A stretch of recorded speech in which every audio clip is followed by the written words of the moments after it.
بسم اللہ الرحمن الرحیم۔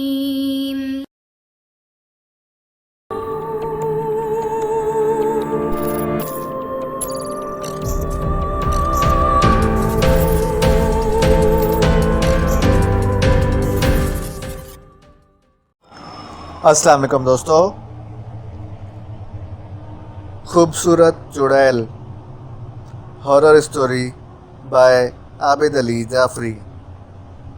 اگر آپ نے ابھی تک ہمارے چینل جاسوسی دنیا کو سبسکرائب نہیں کیا تو سبسکرائب کریں اور بیل آئیکن پر کلک کیجیے۔ آغاز۔ فون کی گھنٹی سن کر میری آنکھ کھل گئی۔ کمرے میں روشنی نہیں تھی، شاید ہمیشہ کی طرح آج بھی بجلی نہیں تھی۔ کمرے میں کھڑکی کے ذریعے چاند کی چاندنی داخل ہو رہی تھی، جس کی وجہ سے میں اپنا فون تلاش کر سکا۔ فون میں نے جلدی سے کان کے ساتھ لگایا۔ ہیلو، السلام علیکم۔ بچاؤ بچاؤ، مجھے بچاؤ، خدا کے لیے میری مدد کرو۔ جی کون؟ رات کے اس ٹائم کون ہو تم مجھے تنگ کرنے والے؟ میں ہوں، تمہارا دوست اکبر۔ ہاں اکبر، کیا بات ہے؟ کیوں رو رہے ہو؟ یار وہ مجھے مار دے گی، میرا خون پی جائے گی، وہ میری طرف آ رہی ہے۔ کون تم کو مار دے گی؟ ہیلو ہیلو اکبر، لیکن کوئی جواب نہ آیا۔ میں نے خود اکبر کا نمبر ڈائل کیا، لیکن دوسری طرف سے کوئی جواب موصول نہیں ہو رہا تھا۔ میں اچانک اس کی باتوں سے پریشان ہو گیا تھا۔ اکبر کی نئی شادی ہوئی تھی، وہ میرے ساتھ بینک میں کام کرتا تھا، ہم بہت اچھے دوست تھے۔ میرا نام سفیر حسین ہے اور میں ایک غیر شادی شدہ مرد ہوں اور آزاد فطرت کا مالک ہوں۔ میں نے اپنی الماری سے اپنا ریوالور نکالا اور اکبر کے گھر کی طرف چل پڑا۔ اکبر کا گھر کما وادی والے علاقے میں تھا۔ گھر کے پاس ایک نہر گزر رہی تھی اور اس کے پار ایک قبرستان تھا۔ جلد ہی میں گھر پہنچ گیا۔ اس کا گھر 3 کمروں پر مشتمل تھا۔ 2 کمرے، ایک باورچی خانہ اور چھوٹا سا صحن تھا، جس میں ایک بڑا پرانا کیکر کا درخت تھا، جس کے اوپر بہت سے پرندوں کے گھونسلے بنے ہوئے تھے۔ صحن سے ہوتے ہوئے میں نے کیکر کے درخت پر نظر ڈالی۔ پرندے خاموشی سے اپنے گھونسلوں میں دب کر آرام کر رہے تھے۔ حویلی کا دروازہ ہمیشہ کی طرح کھلا ہی تھا، لیکن کمرے اندر سے بند تھے۔ میں نے کافی دیر دستک دی، لیکن کوئی جواب نہ ملا۔ مجھے کھڑکی کا خیال آیا جو نہر والی سائڈ پر تھی۔ میں حویلی کی پچھلی طرف گیا۔ میں یہ دیکھ کر حیران رہ گیا کہ کھڑکی کھلی تھی اور کھڑکی کے اوپر تازے خون کے نشان تھے۔ میں کھڑکی کے ذریعے اندر آیا۔ اب بجلی آ چکی تھی۔ میں نے بلب جلایا تو میرے رونگٹے کھڑے ہو گئے۔ اکبر بیٹھ کے نیچے خون میں لپٹا ہوا پڑا تھا اور بھابھی کا کوئی نام و نشان نہیں تھا۔ میں نے اکبر کو چیک کیا تو وہ اس دنیا کو چھوڑ کر جا چکا تھا کہ اچانک میری نظر خون کے دھبوں پر پڑی جو کسی کے ننگے پاؤں کے تھے۔ یعنی کوئی کمرے سے کھڑکی کی طرف سے باہر گیا تھا اور خون کے نشان اس کے پاؤں کے ذریعے فرش پر بنے ہوئے تھے۔ میں نے پہلے گھر کی تلاشی لی، لیکن بھابھی کا کوئی پتہ نہ چلا، لیکن وہ قاتل ہو سکتا ہے بھابھی کو ساتھ لے گیا ہو۔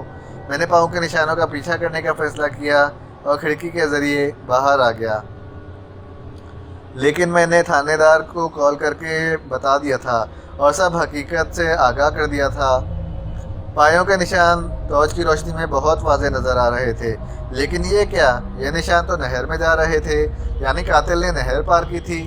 پر میں نہر پار نہیں جا سکتا تھا، اس لیے میں نے 1 کلومیٹر لمبا چکر نہر سے ہو کر لگایا اور پھر نہر کے دوسری جانب ان پاؤں کے نشانات کو تلاش کرنے لگا۔ جلد ہی تازہ پاؤں کے نشان مل گئے۔ یہ نشان قبرستان کی طرف جا رہے تھے۔ مجھے قبرستان سے ڈر لگتا ہے کہ اچانک میرے کانوں میں پولیس کی گاڑی کی آواز آنے کا شور سنائی دیا، تو میں واپس اکبر کے گھر کی طرف چل دیا۔ میں نے اپنا تعارف کرایا اور بتایا کہ یہ نشان قبرستان میں جا رہے ہیں۔ میں قبرستان میں اکیلا نہیں جا سکتا، اگر آپ نے ساتھ چلنا ہے تو چلو، کیونکہ وہ قاتل بھابھی کو قبرستان کی طرف لے گیا ہے۔ انسپکٹر نے اپنے ساتھ 2 آدمی لیے اور باقی وہاں شواہد اکٹھے کرنے لگے۔ ہم قبرستان میں داخل ہو گئے تھے۔ قبرستان بہت ہی قدیمی معلوم ہوتا تھا۔ میں نے پہلے اس قبرستان میں نہیں قدم رکھا تھا۔ قبریں ٹوٹ پھوٹ کا شکار تھیں۔ پاؤں کے نشان اب ہمیں نہیں مل رہے تھے۔ ہم لوگ ادھر ادھر پھر دیکھ رہے تھے۔